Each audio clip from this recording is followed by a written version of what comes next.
Welcome back. I'm Robert Breaker, and we're continuing our verse-by-verse Bible study here through the book of Acts. We are now in chapter 22. Wow, can't believe it. We're getting there. We've literally gone 3/4 of the way through the book of Acts. Remember, the book of Acts has 28 chapters, so you divide that into quarters. Well, it'd be 1 to 7, 8 to 14, 15 to 21, and then chapter 22 to 28. So we've literally gone 3/4 of the way through the book of Acts. That's incredible. So we just have a quarter left to go. And we are seeing now, it's all about Paul. The rest of this is all about Paul. And what happens to Paul? Because Paul chose to disobey God, and he chose to go to Rome when God says, Paul, don't do it. Don't go to Rome. I want you to go to other places. So Paul has gotten himself in a predicament. In chapter 21, Paul decides to shave his head, dress up like a Jew, pretend to be a Jew in order to get into the tabernacle or the temple of the Jews. And I've shown you before that I think the reason he did that is he wants to show them, hey, guys, we're no longer under the Old Testament law. So please do me a favor, stop it. Because what was the message of Paul? That we're no longer under the law, we're under grace, that we're not saved by the works of the law, we're saved by faith. So Paul is there, and Paul gets discovered, he gets found out, and they attack him, and they want to kill him, Acts 21:31, and they beat him, verse 32, and they left beating of Paul. And so then the Romans come in, and Paul begins to speak, and he says in Greek to the Roman soldier, hey, can I say something? And the guy says, okay. And so in the Hebrew tongue, because Paul spoke Hebrew, he begins to speak to his people. So Acts chapter 22, verse 1, this is Paul speaking, because the end of chapter 21 is, and he spake unto them in the Hebrew tongue, saying. So chapter 22 is what Paul is saying to the Jews. Men, brethren, and fathers, hear ye my defense, which I make now unto you. So the Apostle Paul says, look, I'm going to defend myself. You all have said some things about me. Are they true? Now, what was the accusation made to Paul? Well, let's go back to verse 28. In Acts 21:27, they laid hands on him. In verse 28, crying out, Men of Israel, help! This is the man that teacheth all men everywhere against the people and the law and this place, and further brought Greeks also into the temple and hath polluted this place. So they're saying, Paul teaches everyone against the Jews. No, he didn't. He never preached against Jews. And the law. Okay, yes, he preached against the law, saying that the law doesn't save you, and that we're no longer under the law. And he didn't bring in Greeks into the place because they were mistaken. Because verse 29 says, for they supposed that Paul had brought Trophimus into the temple. So they made 3 accusations against Paul, and only one of them was valid. So Paul stands up and says, look, y'all hate me. I understand that you all hate me. I'm going to make my defense unto you. Now verse 2. When they heard that he spake in the Hebrew tongue to them, they kept the more silence, and he saith. So it shows the Jews spoke Hebrew and not Greek only. Last time I finished talking about that, many scholars of the Bible today say, the Jews only spoke in Greek. And so the Old Testament that they used during this time was the Septuagint Greek translation. Bunk, man. They spoke Hebrew, and they would have had Hebrew Old Testament Bibles. Don't give me that garbage. I don't believe in the Septuagint. I've looked at the Septuagint. It's got a lot of errors and mistakes. It's not a reliable translation into the Greek language, so you can't go by the Septuagint. And thank God the King James doesn't. The King James goes to the Hebrew Textus Receptus, the pure line of Old Testament text. Now, they listened to him speak in Hebrew. Now, verse 3. I am verily a man which am born a Jew, or which am a Jew, born in Tarsus, a city in Cilicia, yet brought up in this city at the feet of Gamaliel, and taught according to the perfect manner of the law of the fathers, and was zealous toward God, as ye all are this day. So the Apostle Paul says, look, I was raised a Jew. I was born at this place over here, a city named Cilicia, or a city in Cilicia, in a place called Tarsus. But I was raised being taught by a man named Gamaliel. Now, who is Gamaliel? Well, he's mentioned in Acts chapter 5. So let's go back to Acts chapter 5. Acts chapter 5 and verse 34 through 39. what happens here? Well, in Acts chapter 5, Peter stands up and begins to tell the Jews that Jesus Christ was their Messiah, and they didn't want to hear it, and they got upset, and they got mad. Look at verse 33. When they heard that, they were cut to the heart and took counsel to slay him. They wanted to kill Peter just like they wanted to kill Paul, because God revealed something to Peter that they needed to hear, and they didn't want to hear it, and God revealed something to Paul that they needed to hear, and they didn't want to hear it. So Peter is telling the Jews something, and this guy Gamaliel, the guy that taught Paul, stands up and says, look, let me speak. Gamaliel says, look, then stood there up in one the council of Pharisee named Gamaliel, the doctor of the law, had in reputation among all the people, and commanded to put the apostles forth a little space, and said unto them, Ye men of Israel, take heed unto yourselves what ye intend to do as touching these men. For before these days rose up Theudas, boasting himself to be somebody, to whom a number of men, about 400, joined themselves, who was slain, and all as many as obeyed him were scattered and brought to naught. After this man rose up Judas of Galilee in the days of the taxing, and drew away much people after him. He also perished in all, even as many as obeyed him were dispersed. And now I say unto you, refrain from these men, and let them alone. For if this counsel or this work be of men, it will come to naught. But if it be of God, you cannot overthrow it, lest haply ye be found even to fight against God.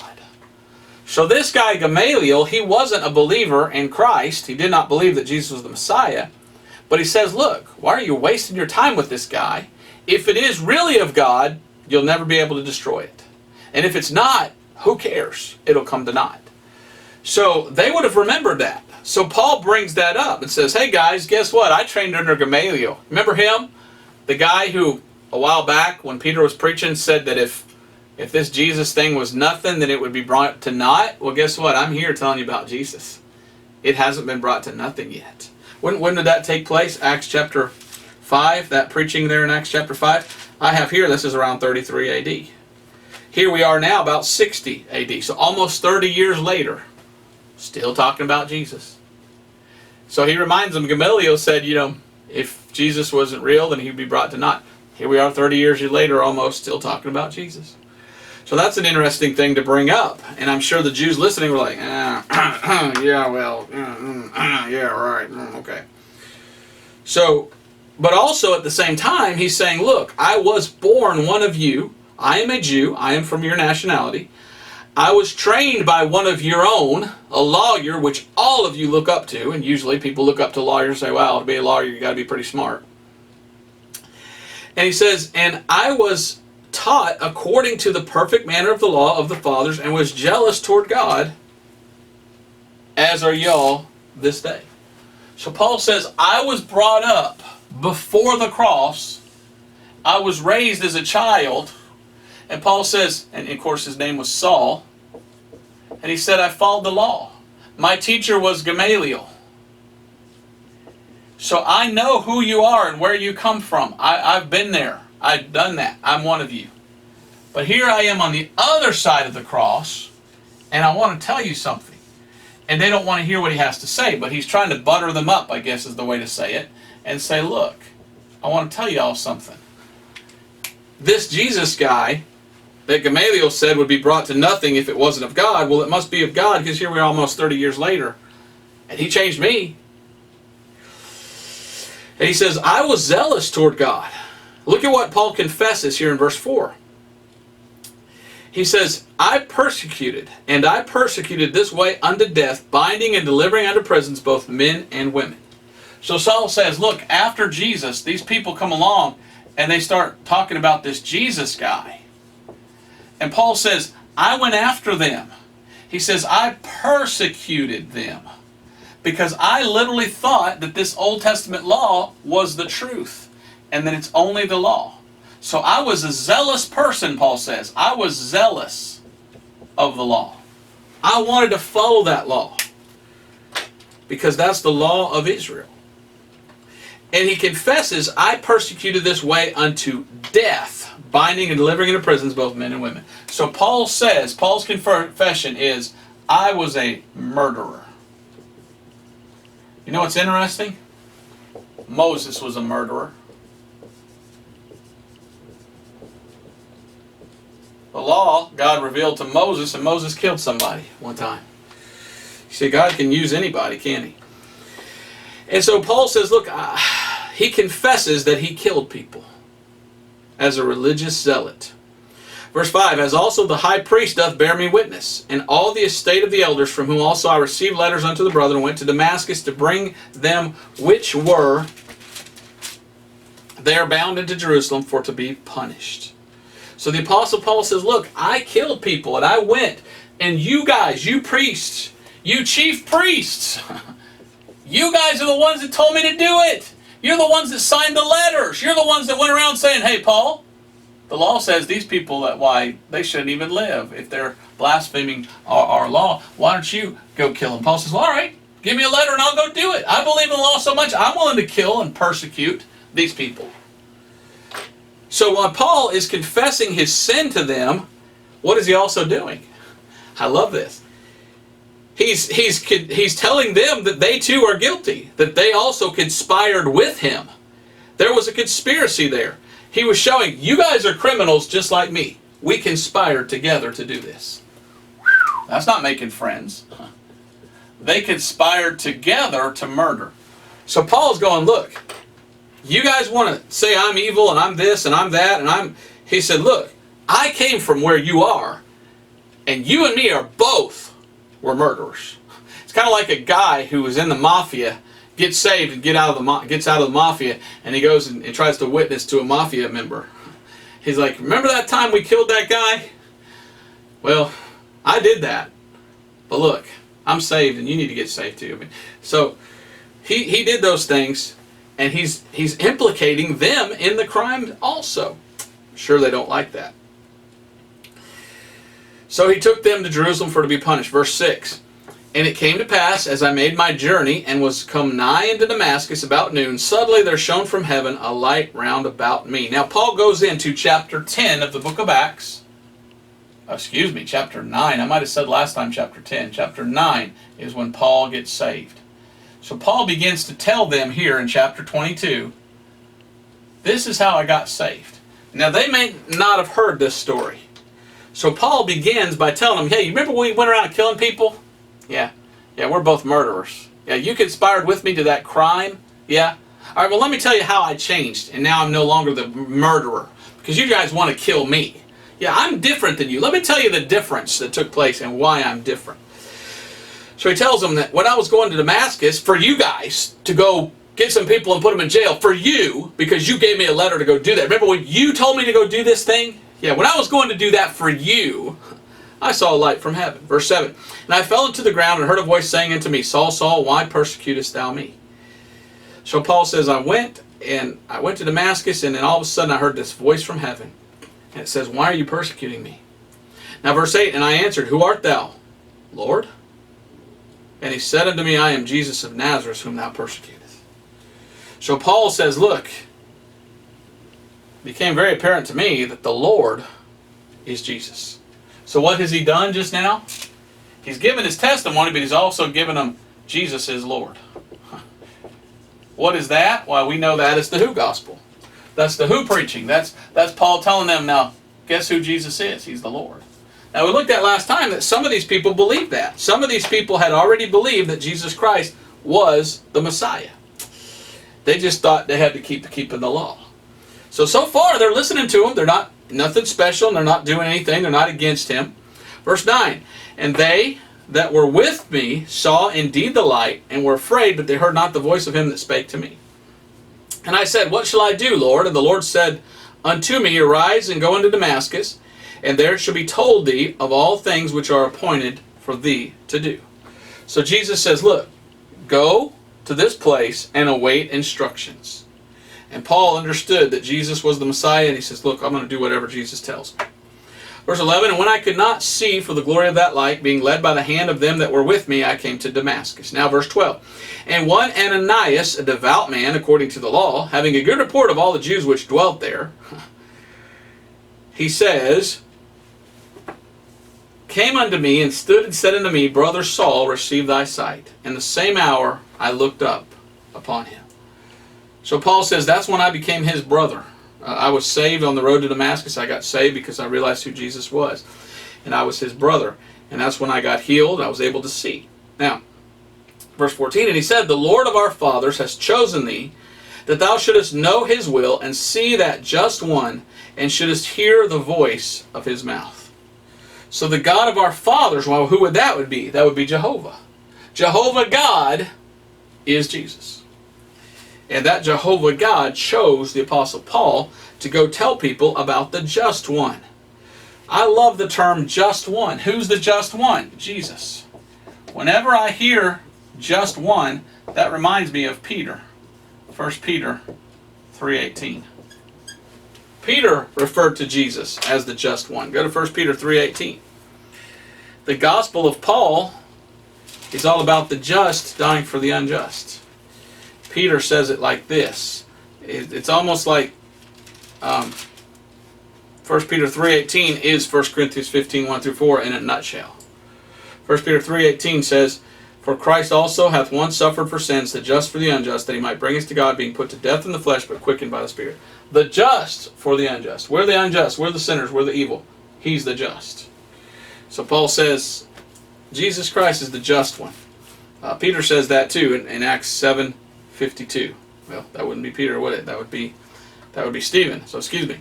So Stephen says in Acts 7:52, which of the prophets have not your fathers persecuted? And they have slain them which showed before of the coming of the just one, of whom ye have now been the betrayers and murderers. So you're seeing Paul here kind of repeating the message of Stephen. It almost sounds like to me that Paul's like, yeah, they stoned Stephen. Well, guess what? Now this is my turn to be stoned. I'll just go ahead and say some of the same things that Stephen said, because they need to hear. So here Paul is again trying to convince the Jews. Peter did it. Luckily he wasn't stoned. Stephen did it. He was killed. Paul's doing it. They reject the message every time. So sad. So, verse 15, for thou shalt be his witness unto all men of what thou hast seen and heard. So that's what Jesus told Paul, is that he's to be a witness. So Paul is the witness of Jesus. To this day, when we go out and tell people the gospel, we say we're witnessing. And that's why we call it witnessing.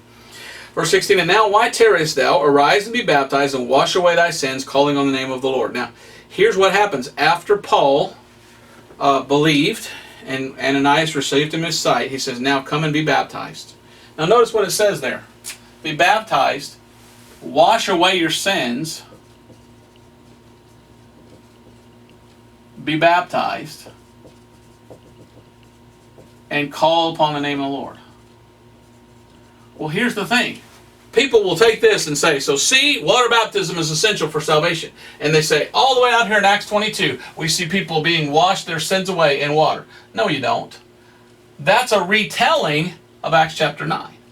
That's what happened then, but that's not how we're saved today.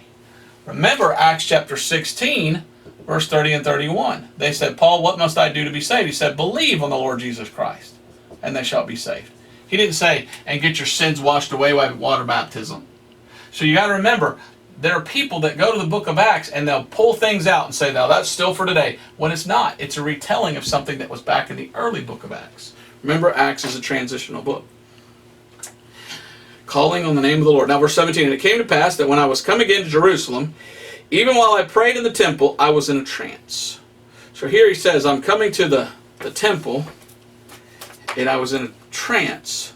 And he says here in verse 18, and I saw him saying unto me, make haste and get thee quickly out of Jerusalem, for they will not receive thy testimony concerning thee. So God is giving him a warning. Paul, get out of Jerusalem. Paul's told to leave by God. Why? Because they would not receive or hear his message. So you've got to ask, then why on earth is Paul in Jerusalem all over again? If God told him here, why is he back? Well, maybe he's thinking, well, time has passed and things have changed. Maybe they'll hear me now. No. We're about to see that they don't. So Paul has not followed God. He shouldn't have come back to Jerusalem, but he did. Now verse 19, and I said, Lord, they know that I am in prison and beat in every synagogue them that believed on thee. And when the blood of thy martyr Stephen was shed, I also was standing by and consenting unto his death, and kept the raiment of them that slew him. So he says, when I was in the trance and God talked to me, he said, Lord, I was there with Stephen. I was there when they killed Stephen. I did evil things. I beat people in the synagogue that went against the law. Lord, I've done this. What is this? This is Paul's confession of torture. So Paul was a murderer. Where's the murderer? And he tortured people. What an awful person. But then he got saved. And I think when he got saved and he looked back on it, he says, man, I really did wrong. And I think that made him feel so bad, that's why he wants to come back and correct his mistakes. Have you ever seen anybody that's done something very, very bad, and then they have a change, and there's a change in their life, and then they want to correct their past? So maybe this is part of why Paul wants to come back to Jerusalem. He wants to get right. He wants to say, look, I killed my own people. I want to come back and tell my own people, I'm sorry. Maybe that's part of why he's here. But he tells us that he was there consenting unto the death of Stephen. It tells us that when Stephen was stoned, they laid down their clothes at the feet of Paul. So these people that killed Stephen were the elders, the chief priests, people like that. And Paul was there watching it. And they're like, Paul, hold this. And they put their clothes down and they went and killed Stephen. So they're in on it. So Paul, he just keeps razzing them.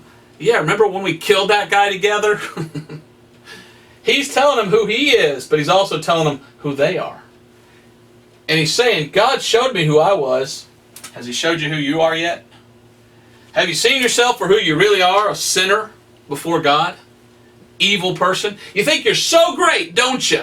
Because you're bragging about, oh, I'm such a good person, I keep the law. No, you're not. You conspired to murder people. You torture people. You're vile, you're wicked, you're unjust. Have you seen yourself as you really are yet? Sinner? That's the gist of Paul's message. So we continue here, and in verse 20 he says, and when the blood of thy martyr Stephen was shed, I also was standing by and consenting unto his death, and kept the raiment of them that slew him. Verse 21, and he said unto me, depart. Who told him to depart? Jesus. He said unto me, depart, for I will send thee far hence unto the Gentiles. Now he says this one word, and that's what ends it all. When he says this one word, that's when they cut him off and say, that's it, no more, not another word, Paul. We don't want to hear anything else you have to say. Look at verse 22. And they gave him audience unto this word, and then lifted up their voices and said, away with such a fellow from the earth, for it is not fit that he should live. What is it that they had against Paul? They didn't care that Paul was a murderer. They didn't care that Paul was one of them under the law who persecuted people that came to Jesus. They didn't care. When Paul said the word Gentiles, they said, that's it, we want nothing to do with you. You see, the Jews do not like Gentiles. And Paul is going out and winning Gentiles to the Lord, and they don't like it. They don't want to be around Gentiles. And even the early apostles were like that. If you'll study history and you study the Bible, the Jews had this sense of privilege. They knew from the time of Abraham that they were God's chosen people. So they always looked at themselves as we are God's chosen. We are the ones of God. And they look at any other person, Gentile, that wasn't a Jew, and they say, those are the evil people. Those are the ones with the many gods. Those are the guys that are evil. Those are the guys that, practice bestiality. Those are the guys with the false gods that fornicate and do evil things. We're not of them. So they didn't want to hear about the Gentiles.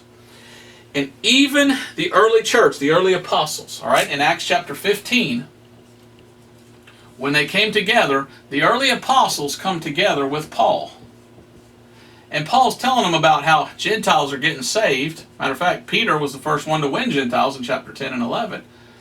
But Paul tells us in Galatians chapter 2 about how, I guess the way to say it is, old habits die hard.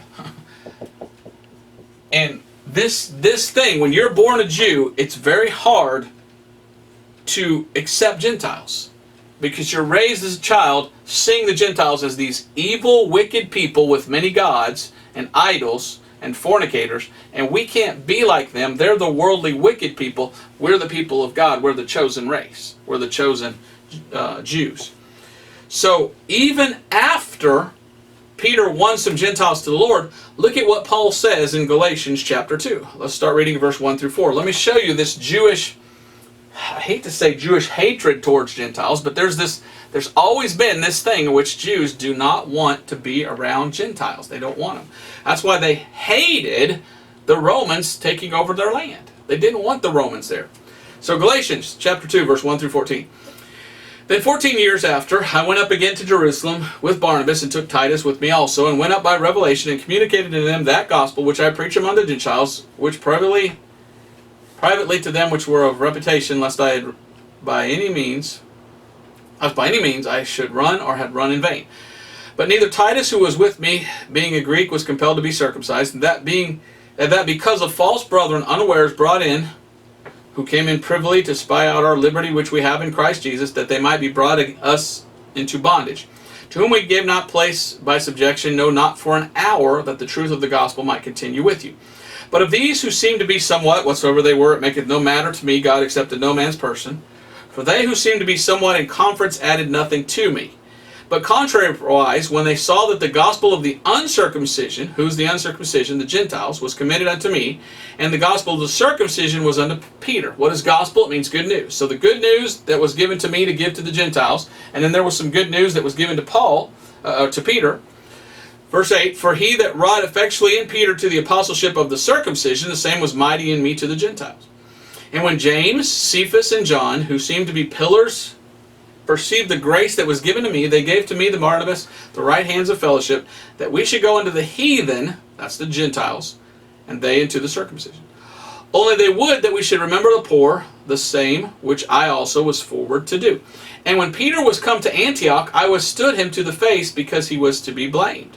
For before that certain came from James, now watch this, this is where you see that even though they're saved, the Jews and the Gentiles, the Jews are still, we don't want to be around those Gentiles. Watch this. For before that certain came from James, he did eat with the Gentiles, but when they were come, he withdrew and separated himself, fearing them which were of the circumcision. And the other Jews disassembled likewise with him, insomuch that Barnabas also was carried away with their dissimulation.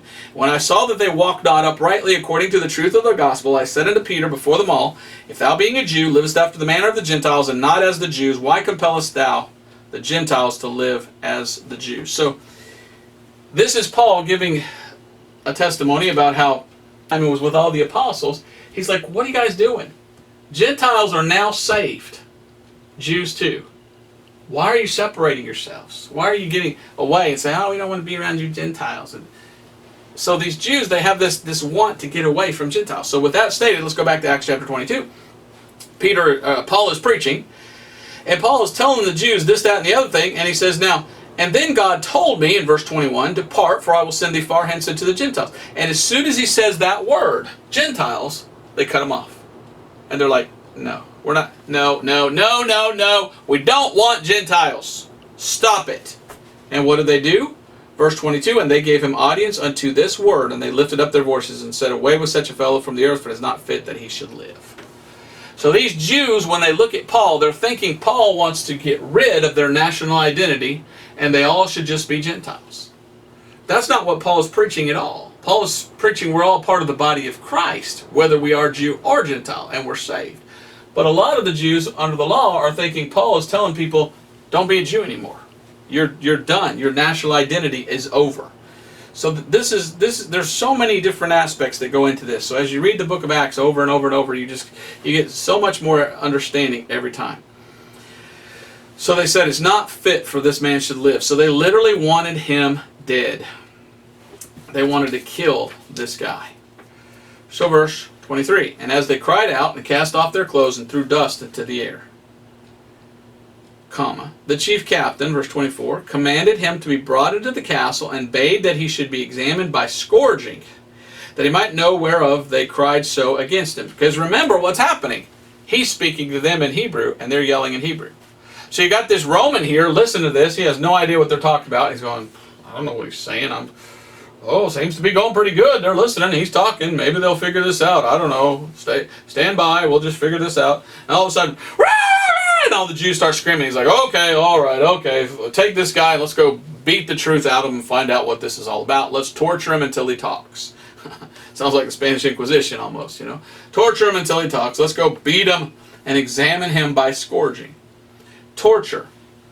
Torture by scourging. So verse 25, and as they bound him with thongs, Paul said unto the centurion that stood by, and I'm sure he would have said this in Greek, is it lawful for you to scourge a man that is a Roman and uncondemned? So Paul is a Roman citizen. He's a Roman by birth, but he's Jewish by race. So Paul, he pretends to be a Jew for the Jews, because he is a Jew. But yet when Rome comes in, he says, yeah, but I'm Roman. So he's playing both sides. He's doing the best of both worlds in order to get, he's taking advantage of what he is. He's a Roman. And according to the Roman law, you can't beat a Roman citizen without being condemned. So Paul is saying, I am under the Roman law. Now think about this for a minute, what Paul is saying. Paul is telling the Jews, your law is no good. But now he's saying, but I obey the law of Rome. So I'm going to use the Roman law, but don't use that law. So it's almost like a tale of two laws. So Paul is saying, I'll accept the Roman law. But he's trying to tell the Jews, but we're not under the law of Israel. We're not under the Old Testament law anymore. And we've looked at that before. Christ is the end of the law to all who believe. The death of the cross, the blood shed on the cross, is the death of a testator, and that starts a New Testament. So Paul has clearly always taught we're not under the Old Testament law. That's what the Jews had against them. They wanted to be under that law. But because they reject Jesus Christ, what happens? This is taking place in about 60 AD. 10 years later, 70 AD, the temple is destroyed. There's no way they could keep the law. So even if a Jew wanted to keep the law, he couldn't. They should have come to Jesus when they had the chance. 25, and as they bound him with thongs, Paul said unto the centurion that stood by, is it lawful for you to scourge a man that is Roman and uncondemned? When the centurion heard that, he went and told the chief captain, saying, take heed what thou doest, for this man is a Roman. Verse 27, then the chief captain came and said unto him, tell me, art thou a Roman? And he said, yea. All right, so Paul is a Roman. He says, yes, I am a Roman citizen. Well, according to the laws of Rome, see, this is what a lot of people don't understand. Rome was a republic. I don't know if you've ever read Republic. If you've ever read Plato's Republic. I don't like Plato. He was a philosopher. The Bible warns us about philosophy. But Plato talked about how the cycle of government happens over and over and over throughout the history of the world. He said the right form of government is a republic, because in a republic the laws govern. And there's certain laws, and the laws rule, and you go by the law. But then you have a democracy. Then you have an oligarchy. Oligarchy. I never understood how to say that word. I think it's a silent H, oligarchy. And then you have a tyranny. And all over and over and over and over again throughout history of the world, Plato talked about this cycle of governing and how this has played out over and over and over throughout the history of the world. So the right form of government is a republic, because in a republic everyone has to obey the law, because the law governs. But a lot of times people say, well, I don't like the laws, and so they change from a republic to a democracy. Democracies never ever stand and never last, because in a democracy there is no set law. It's whatever the people want and the people decide for by voting. Well, when the people find out that they can vote themselves money, that's the downfall of history. They vote whatever the person promises them in power. They say, vote for me and I'll give you 20 pieces of silver. And so people begin to vote in order to get something for themselves. The old saying is, give the sheep the power to vote for the wolf, and the wolf will kill the sheep, or something like that. It's all about getting the person's vote But people are usually wrong. People usually vote for the wrong thing. People usually can be easily swayed to vote for something they shouldn't. Democracy is really mob rule, and democracies will always be destroyed. And when they're destroyed, they become an oligarchy. An oligarchy is where the very upper rich people rule, and everybody else down below suffers. Basically like communism, an oligarchy is, where the communists are the rich people and everybody else is dirt poor. And an oligarchy will always become a tyranny, in which a dictator comes in and everything's burned to the ashes and he takes over. And after that, the people get so fed up with the tyrant that they kill the tyrant and they say, let's set up a place where there's rules that govern a republic. So Plato talked about this and how this thing takes over and over and over. Well, during this time of Paul, Rome was a republic and there were certain laws. And the law in Rome was, if you're a Roman citizen, you had certain rights. And you couldn't just be taken by the police and beaten. Now, if you weren't a Roman citizen, then you could. In Rome, there were slaves in slavery. And a lot of white people were slaves in Rome and in Greece.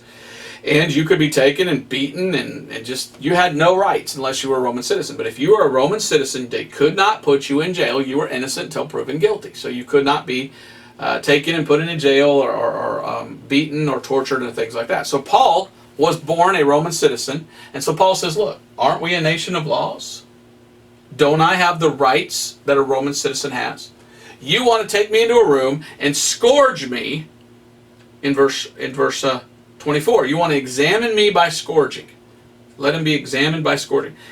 That's not what the law is. I'm a Roman, so I want to follow the law. I want my rights of the law. And that's what Paul says. And the guy's like, oh, okay. So that's what happens. So here's what happens.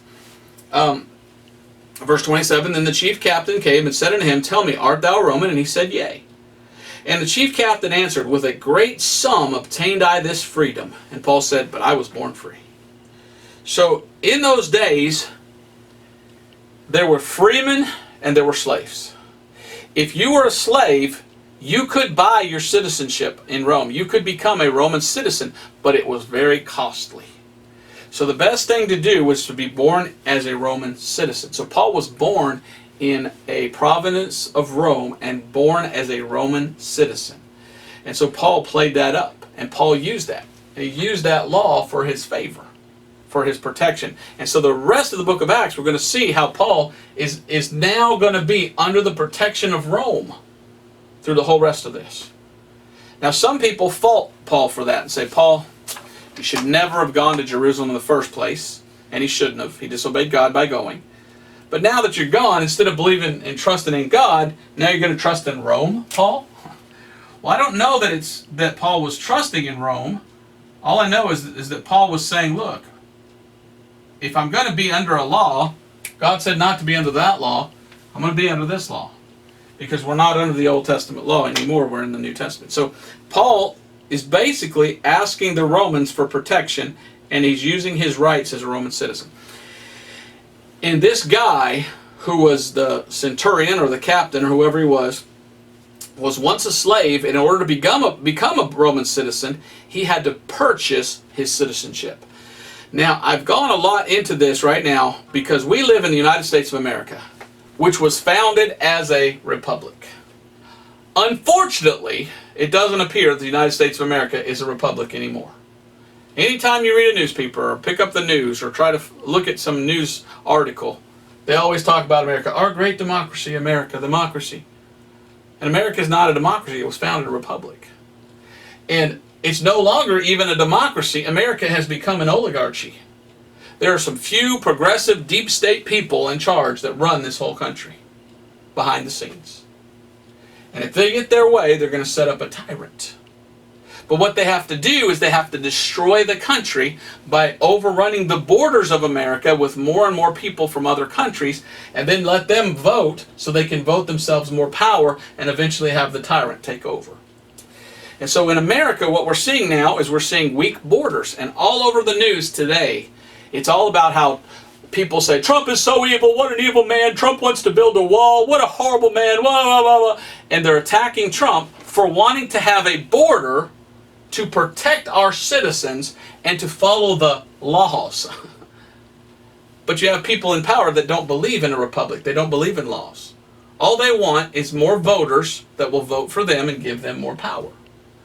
And so many years ago, there was a university in which these two professors said, let's write a paper on how to destroy America.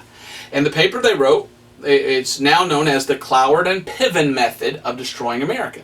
And in that paper, the way to destroy America and get rid of the Constitution, which is what their goal was, is to make America a democracy, then vote in and become an oligarchy, and then become a tyranny. Then they could turn America into a communist nation with the tyrants in control. And so Cloward and Piven, look that up. What we're seeing today is the Democratic Party, the Communist Progressive Socialist Party. They don't want strong borders. They want the borders overrun by people. And when those people come into the country, they want to give them welfare. And they want the country to completely be bankrupt so that when our nation becomes bankrupt, then they can take it over. It is a takeover of our country. There's no other way to view this. And what's amazing to me, when you read how a country works in the Bible and you compare that to today, it's way different. In the Bible, Rome was its own nation. It controlled everything. If you wanted to become a citizen of Rome, you had to pay money. You didn't just go and walk across the border of Rome and say, okay, give me money, and they give you welfare, and now you're rich. You had to pay to get the rights and privilege of that country. We're seeing the very opposite in the United States of America today.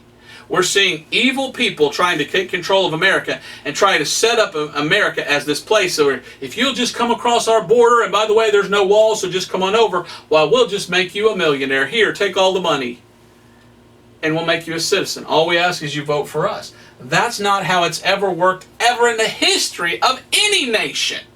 And we're seeing that here. Here's a guy that wanted to be a citizen of Rome, and he had to pay a great sum to purchase and become a citizen.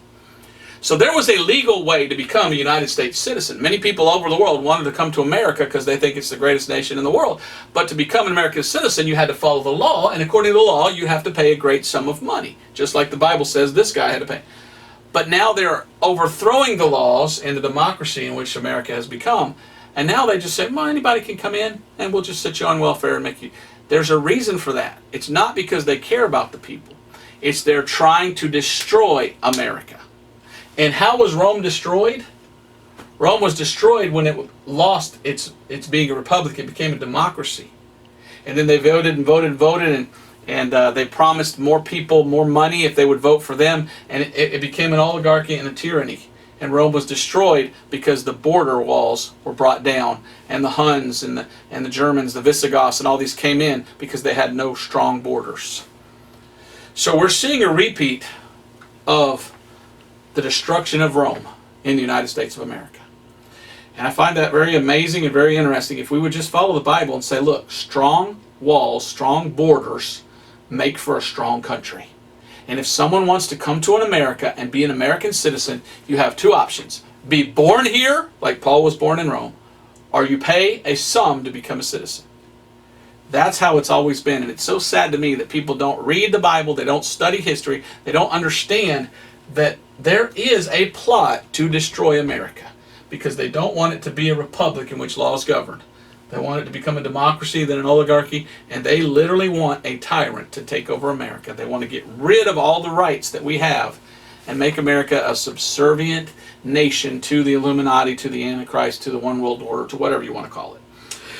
So, I went a little long in that, but I wanted you to see that. This passage here, I just love what this guy says. Verse 28, and the chief captain answered, with a great sum obtained I this freedom. And Paul said, but I was born free. When you are a citizen of a nation that is a republic, and that nation has laws that protect you as an individual, you're free. But when you become a democracy, an oligarchy, or a tyranny, you're no longer free. So you've got to have a republic. Would to God that the United States of America was a republic again. Unfortunately, it's more of a democracy, more of an oligarchy today. Now, verse 29. Then straightway they departed from him, which should have examined him, and the chief captain also was afraid, after he knew that he was a Roman, and because he had bound him. Here we see again Rome, and we see fear. And we've looked time and time again that everybody seemed to be afraid of Rome. They had fear of Rome. Why? Because Rome was the governing nation, the biggest governing empire of the world at that time. And Rome gave laws. It was a republic. If you were a citizen, there were many laws. But also Rome had a short fuse. It had the biggest army in the world and the best roads. And so if you tried to buck what the Rome said, they would send the army down your throat. And they were very brutal, very cruel. The Rome was one of the most cruel, just horrible things in the whole history of the world. They tortured people. They did awful things. Yes, they were known as great because they had laws and rights and protection of people as citizens. But they also were very, very cruel as well. So Rome was both a blessing and a curse. Rome was a blessing because if you could achieve to be a citizen and not a slave, then you were protected by all the laws. And you had protection of the right to own property, the protection of the right to not be just imprisoned by anytime someone wanted to put you in jail. You had certain rights to own things. But also a curse because if you were against Rome, why, bad things could happen. You could be put into a debtor's prison, or you could become a slave and things like that, and you have to work hard to pay for your freedom. Okay. Whew. Anyway, let's continue here. Verse 30. On the morrow, because he would have known the certainty whereof he was accused of the Jews, he loosed him from his bands and commanded the chief priests and all their council to appear, and brought Paul down and set him before them. So here we see the centurion afraid of Rome. He was afraid of torturing a man who was a citizen, because then that man would have gone to the chief and said, look, I'm a citizen, and here this guy, he abused my rights. Well, then that guy would have gotten beaten and mocked because he went against the law. In a republic, laws govern. So what happens here? Well, this centurion and this captain finds out that Paul's a citizen, and he says, well, I let you speak to those people one time. He says, here's what I'm going to do. I'm going to have them come back tomorrow, and you talk to them one more time and see if we can't figure this out. I think that's interesting. He commanded the Jews. He said, you come back here tomorrow, and you listen to what he has to say. So Paul was set free. On the morrow, verse 30, because he would have known the certainty whereof he was accused of the Jews, he loosed him from his bands and commanded the chief priests and all their council to appear, and brought Paul down and set him before them. So he says, Jews, you don't like this guy. I want to hear what you have against him. And Paul, you get to speak. And so what happens? Paul gets to speak. In chapter 31, verse 1, he says, men and brethren, and he begins to talk. So this is pretty amazing. This is what happens. Again, Paul has disobeyed God by going to Jerusalem when God told him not to. But God protects him. They beat him. I'm sure he was bloody. They do try to kill him. They say, we want to kill him. He is taken by Rome, and he is imprisoned. But because because Paul says, I am a Roman citizen, Rome says, okay, you're no longer in chains. Tomorrow we're going to sort this thing out. You're going to come, and then you guys are going to come. We're going to sit the Jews down with Paul, and Rome says, I'm going to be the mediator. I'm going to say, now what is this all about? And I wish it could say that it turns out very good, but it doesn't. But at least Paul gets to say some more things. And by the time it's over, the Jews say, well, we're not going to accept this. We're not going to have this. We won't accept what Paul has to say. Matter of fact, there's some Jews that say, you know what? We're going to vow ourselves to a vow to kill Paul. And they vow themselves to not eat or drink until they kill Paul. And also, we find Paul saying, look, I appeal to Caesar. And he should have said, I appeal to God. Jews, whatever you want to do, I don't care. But Paul says, I appeal to Caesar. And now we're going to see Paul sent back to Rome.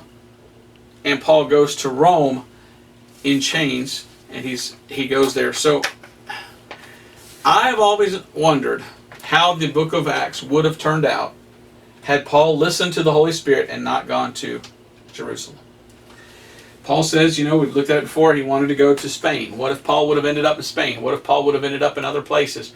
What if more people would have got saved? But for some reason, Paul says, no, I'm going to Jerusalem. And the Holy Spirit warns him 2, 3 times, Paul, do not go to Jerusalem. He goes anyway. Then he ends up having to play the citizen card, and Rome has to protect him from the Jews that want to kill him. And yet he said, I'm ready to die. I don't care if they kill me. And yet it's like, you sure? But then he ends up going back to Rome, and what do they do? Well, he's able to preach and teach. Eventually Rome does kill Paul, and we'll get to that eventually. But before they do, he gets an opportunity to preach to the household of Caesar. And the people that are literally there in Caesar's household, some of them actually get saved. So we'll see that as well. So there's a lot here. Next time we'll start in Acts chapter 23. I appreciate you watching. I hope I've been able to explain this. Hope it's been a blessing. We'll see you next time. God bless. Bye-bye.